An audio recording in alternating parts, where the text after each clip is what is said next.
HeyCast. Contenidos en cáncer de mama para profesionales sanitarios.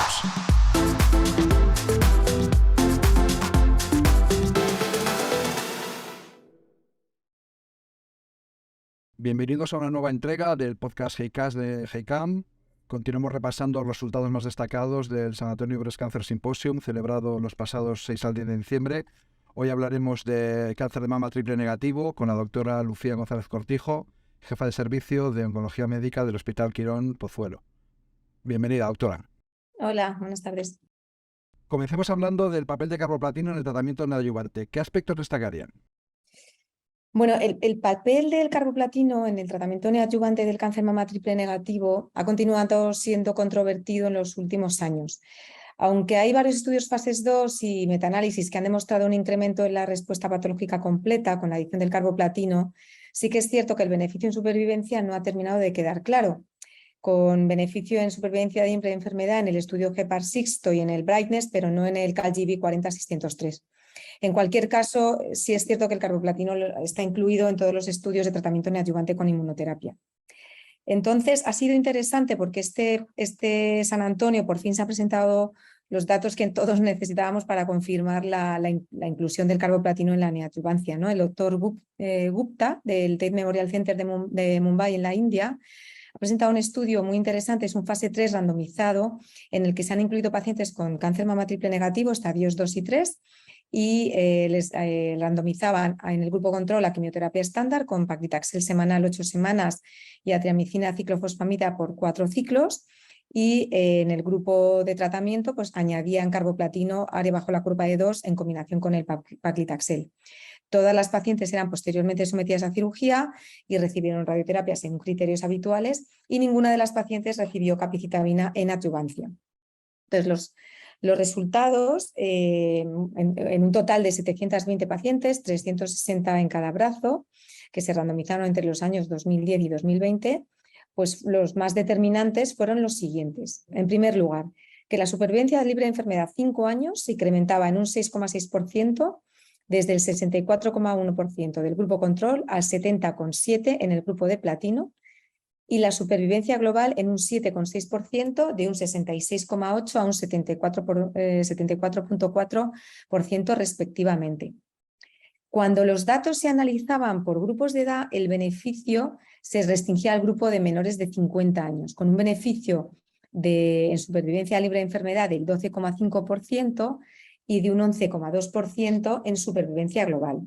En cuanto a la tasa de respuestas completas patológicas en el grupo total de pacientes, esta se incrementaba del 40,3% al 54,5%, siendo nuevamente las jóvenes las que obtenían este beneficio, de un 41,5% a un 61%, no siendo significativo en mayores de 50 años.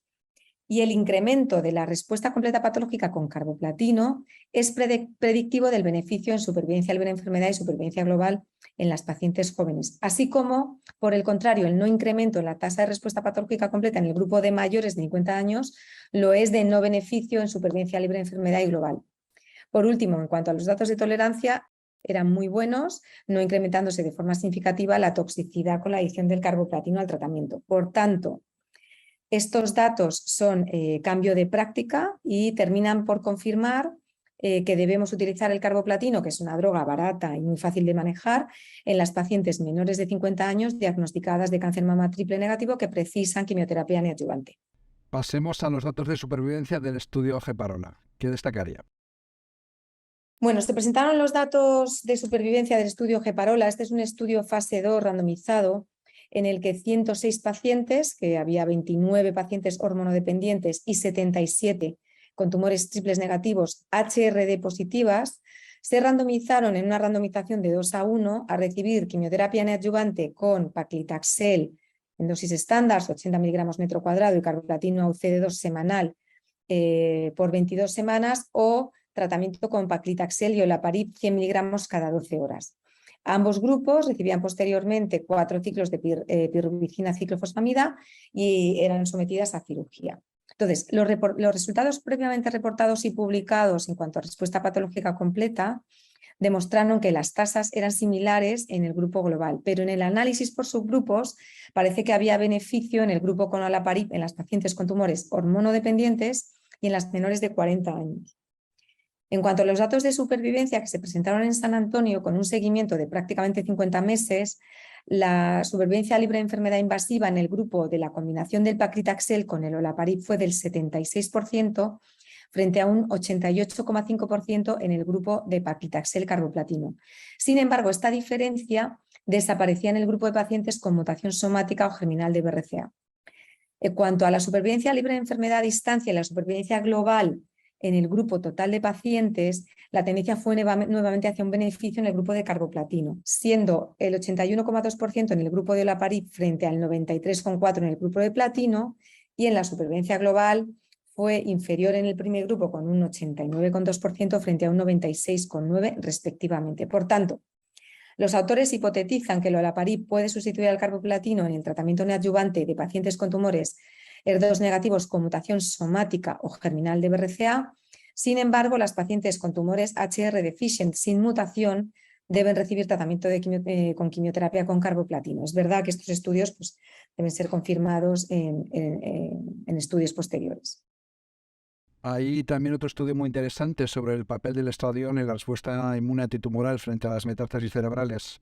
¿Qué aspectos llaman la atención? Bueno, este estudio la verdad es que fue uno de los más bonitos que presentaron en las orales de triple negativo. Es un estudio muy interesante y muy sofisticado que han realizado en ratones, en el que se trataba de demostrar si la depleción estrogénica sola o en combinación con otras terapias disminuía la progresión de las metástasis cerebrales en tumores triples negativos. Entonces seleccionaron un grupo de ratones inmunocompetentes con una línea celular de cáncer mama triple negativo con metástasis cerebrales, y se les administraba tratamiento con letrozol y una dosis única de 15 grays de radioterapia. Y vieron que en este grupo de ratones disminuía la progresión de las metástasis cerebrales. Sin embargo, este control de enfermedad no se conseguía solo con el letrozol. Por el contrario, en ratones inmunocomprometidos, inmunodeficientes, la supresión estrogénica con o sin radioterapia no era capaz de disminuir las metástasis cerebrales. Lo que vieron fue que la supresión estrogénica activa de alguna forma la inmunovigilancia en etapas precoces de la colonización cerebral por células tumorales y, por otra parte, recluta células B y células T hacia el cerebro en etapas más tardías de la colonización cerebral. Entonces, los autores pues, postulaban la hipótesis sobre la adición de la terapia antiestrogénica a la radioterapia en pacientes jóvenes con cáncer mama triple negativo con metástasis cerebrales y el posible papel de esta combinación con inmunoterapia. También en adyuvancia se presentaron los datos del estudio SPY. Por favor, repásenos los aspectos que más le han llamado la atención. El estudio SPY2, que evalúa la combinación del cemiplimab, que es un anti-PD1, con un anti-LAG3, combinado con paclitaxel en el tratamiento neoadyuvante de pacientes con cáncer mama de alto riesgo HER2 negativo. En este estudio había pacientes con tumores hormonodependientes y tumores triples negativos. Entonces, bueno, el fianlimab, que es la droga en estudio, es un anticuerpo monoclonal de alta afinidad que antagoniza la activación del gen de activación linfocitaria LAG3, con datos preclínicos y estudios en melanoma que parece que sugieren sinergia con el fianlimab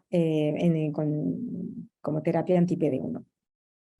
En el estudio SPY2 hay varias ramas investigacionales. Las que aquí se analizan fue la rama de la triple combinación, es decir, fianlimab, el cemiplimab con el paclitaxel, frente a la rama control, que únicamente es con paclitaxel semanal. Todas las ramas reciben a posteriori tratamiento con adriamicina y ciclofosfamida antes de la cirugía. Entonces, en el análisis de eficacia, todos los subgrupos de pacientes se benefician de la triple terapia, con un aumento de la RCB de 0 a 1 significativo en el grupo total, de 37 al 64% y de 29 al 60% en las hormonodependientes y del 48 al 70% en los tumores triples negativos. Cuando analizaron por subgrupos, vieron que el subtipo inmune era el que más se beneficiaba de la triple terapia, ya fuera en tumores hormonodependientes como en los triples negativos, con un incremento en las tasas de respuestas patológicas completas de un 47% en los tumores triples negativos y un 58% en los tumores hormonodependientes. ¿Qué ocurre? Pues que los datos de toxicidad no fueron buenos. Había un aumento de la toxicidad global en el grupo de la combinación, pero muy especialmente en la toxicidad inmunomediada, con un 32% de casos de hipotiroidismo, un 21% de casos con insuficiencia suprarrenal y 3 casos de diabetes mellitus tipo 1. Entonces, con estos datos de toxicidad, pues los autores hablaron de disminuir las dosis de ipilimumab en futuros estudios, y lo que sí que comentaron fue que en la firma inmune, el grupo de combinación de paclitaxel con cemiplimab exclusivamente, porque esta es otra de las ramas de estudios del estudio de SPY2, los resultados de eficacia fueron equivalentes a los de la triple combinación, por lo que este subgrupo parece que no se beneficia de la adición del fianlimab al tratamiento. A propósito de la toxicidad inmunomediada, se presentó otra presentación oral en cuanto a las toxicidades con este tipo de terapias, ¿no? Que cada vez usamos más y que es una fuente de preocupación para los oncólogos, porque son toxicidades que en ocasiones son graves y en ocasiones son de por vida. Entonces, bueno, lo que se presentó no fueron unos datos sobre la identificación de síntomas que preceden a los eventos adversos inmunomediados en el estudio SPY. Entonces, ¿qué hacían? Pues se analizaban los eventos adversos más frecuentes derivados de la inmunoterapia en 370 pacientes, que eran la insuficiencia suprarrenal en un 9%, el hipotiroidismo en un 13%, la neumonitis en un 4% y la colitis en un 1%. Y los siguientes síntomas asociados, que eran fatiga, visión borrosa, diarrea, rash, insomnio, dolor articular, disnea, tos. Lo que vieron es que hay determinados síntomas que preceden al desarrollo de estos eventos inmunomediados. Por ejemplo, en el hipotiroidismo, la astenia grado 2 o mayor, la disnea grado 1 o mayor, la cefalea grado 2 o mayor o la visión borrosa grado 1 o mayor, parece que precedían incluso en bastantes semanas la aparición de un hipotiroidismo clínicamente significativo. En la insuficiencia suprarrenal, pues igual, la astenia grado 2 o mayor, una disnea grado 1 o mayor, anorexia grado 2 mayor, dolores articulares grado 2 mayor, diarrea grado 1 mayor y el estreñimiento grado 2 mayor se asociaban a un desarrollo de insuficiencia suprarrenal. Entonces, es importante detectar precozmente estos síntomas para plantearse verdaderamente el riesgo-beneficio de mantener la inmunoterapia en algunos pacientes. Los pacientes en los que veamos que el riesgo va a ser mayor, tal vez a lo mejor hay que suspenderla, y en otros pacientes que tengan una toxicidad, una enfermedad pues más grave o más de alto riesgo, y valorar pros y contras de mantener el tratamiento teniendo en cuenta que la toxicidad puede ser potencialmente grave. Pasamos a datos muy esperanzadores. Fase 1, el estudio Trophion con datopotamab deruxtecan. Estos datos se presentaron en un póster. La verdad es que los datos son impresionantes con datopotamab deruxtecan. Se presentaban los datos de la cohorte, porque esto era un estudio basket, se presentaban los datos en la cohorte de triple negativo, eran 44 pacientes muy pretratadas, con una mediana de 3 tratamientos previos, pero había hasta pacientes que habían recibido 10 líneas de tratamiento, que les daban una dosis de 6 miligramos kilo cada 3 semanas. Es cierto que 2 de ellas recibieron previamente 8 miligramos kilo, antes de ajustar las dosis. Entonces, los datos de respuesta son verdaderamente espectaculares, con un overall response rate del 32%, una paciente en respuesta completa y 13 con respuestas parciales, y un control de enfermedad del 80% con beneficio clínico mayor de 6 meses del 34%. La mediana de duración de respuesta aún no se ha alcanzado y la mediana de supervivencia libre de progresión es de 4,3 meses con una mediana de supervivencia global de 12,9 meses, o sea, prácticamente 13 meses. Y en el subgrupo de pacientes que no han recibido previamente terapia con ADC, con topo-1 inhibitor, los que tenían enfermedad medible al diagnóstico, las tasas de respuestas fueron del 44%, y en el grupo global con enfermedad medible y evaluable, la mediana de supervivencia libre de enfermedad fue de 7,3 meses y de supervivencia global nada menos que de 14,3 meses. O sea que estos son unos datos verdaderamente apabullantes con el datopotamab y bastante esperanzadores en triple negativo. Terminamos hablando de un póster interesante sobre el tratamiento sistémico en pacientes mayores de 70 años. Sí, este es un póster que me ha llamado la atención de los que he revisado, pues es un póster muy clínico, es un estudio retrospectivo que ha hecho un grupo brasileño. Analizan 470 pacientes mayores de 70 años diagnosticadas de cáncer de mama metastásico. Entonces los datos, bueno, pues son interesantes, ¿no?, sobre cómo se tratan estas pacientes. La mediana de edad del grupo era de 78 años y claro, la mayoría de los tumores eran hormonodependientes, un 72%, había un 14% de tumores triples negativos y un 10,8% de tumores HER2. Hay un 10% de pacientes en total que no recibe tratamiento, pero este porcentaje se eleva a un 34% de los pacientes con tumores triples negativos, comparado con un 5% en los tumores hormonodependientes y un 6% en los tumores HER2. El riesgo de muerte fue mayor en los tumores HER2 positivos y en los triples negativos, lógicamente, y en pacientes mayores entre 80 y 90 años y las que no reciben tratamiento. Entonces, bueno, la conclusión es que claramente las pacientes con tumores triples negativos de edad pues están infratratadas con respecto al resto, y esto es bastante lógico pensarlo, y probablemente esta información sea similar a otros hospitales, a otros grupos, ¿no?, porque los fármacos que usamos en esta enfermedad suelen ser más tóxicos y además la enfermedad tiene peor pronóstico. O sea que tenemos también aquí el reto de ver cómo tratamos al porcentaje pequeño, pero un porcentaje significativo de pacientes mayores que tienen carcinoma de mama triple negativo diseminado. En resumen, doctora, ¿cuál es la situación actual en triple negativo? ¿Qué líneas destacarían? Bueno, el cáncer mama triple negativo, hemos tenido en los últimos años la gran novedad de la inmunoterapia, que seguimos avanzando en ello, y hay nuevos datos de inmunoterapia y nuevas drogas en esa línea. Es verdad que tenemos también los ADCs, bastante esperanzador el datopotamab y algunas nuevas drogas más que tenemos por ahí.